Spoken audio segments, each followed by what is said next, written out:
Idukki Munnar gap റോഡിൽ വലിയ പാറക്കല്ല് റോഡിന് നടുവിലേക്ക് അടർന്നു വീണു. ഇന്നലെ രാത്രിയിലായിരുന്നു ഈ പാറക്കല്ല് വീണത്. ദേശീയപാത വിഭാഗം എത്തി പാറക്കല്ല് റോഡിനൊരു വശത്തേക്ക് മാറ്റി. മഴക്കാലമായാൽ തന്നെ ഈ ഗ്യാപ്പ് റോഡിലെ ഇതുവഴിയുള്ള യാത്ര ഏറെ അപകടകരം എന്ന് വേണം പറയാൻ. കഴിഞ്ഞ ദിവസവും ഇത്തരത്തിൽ വലിയ ഒരു പാറയിടിച്ചിലുണ്ടായി. തലനാരിഴയ്ക്കാണ് ഈ പല വാഹനങ്ങളും രക്ഷപ്പെട്ടത്, അല്ലെങ്കിൽ യാത്രക്കാരെല്ലാം രക്ഷപ്പെട്ടത് എന്ന് വേണം പറയാൻ. ഏതായാലും എനിക്ക് പിന്നിൽ കാണുന്ന ഈ കുന്നിൽ നിന്നാണ് ഇന്നലെ വലിയൊരു പാറ അടർന്നു വീണ് റോഡിലേക്ക് പതിച്ചത്. ഏതായാലും റോഡിന് ചെറിയ രീതിയിലുള്ള കേടുപാടുകളെല്ലാം സംഭവിച്ചിട്ടുണ്ട്. ഓടകളെല്ലാം തന്നെ ഭാഗികമായി തകർന്നിട്ടുണ്ട്. ഏതായാലും ഇത് വലിയൊരു ദുഷ്കരം എന്ന്, അല്ലെങ്കിൽ വലിയൊരു അപകടകരം എന്ന് വേണം പറയാൻ. മഴ ഉണ്ടായാൽ തന്നെ ഇതുവഴിയുള്ള യാത്ര കളക്ടർ രാത്രികാല യാത്രാ നിരോധനമെല്ലാം ഏർപ്പെടുത്തും. അത്തരത്തിലാണ് ഈ കാണുന്നത്.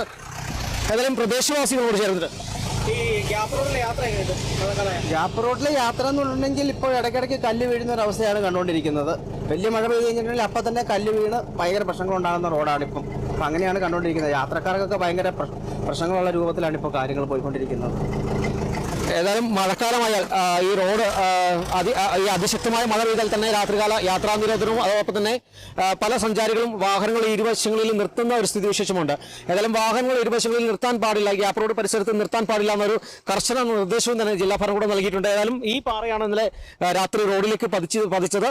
ഏതായാലും വലിയൊരു അപകടം ഒഴിവായി എന്ന് വേണം പറയാൻ. ഏതായാലും ഇപ്പോൾ പാറ ഒരു റോഡ് സൈഡിലേക്ക് യന്ത്രത്തിന്റെ സഹായത്തോടെ റോഡ് സൈഡിലേക്ക് ദേശീയപാത അധികൃതർ നീക്കിയിട്ടുണ്ട്. ഏതായാലും പാറ പൊട്ടിച്ചിരിക്കാനുള്ള ഒരു നടപടി ഉണ്ടാകും എന്ന് തന്നെയാണ് നമുക്ക് അറിയാൻ സാധിക്കുന്നത്.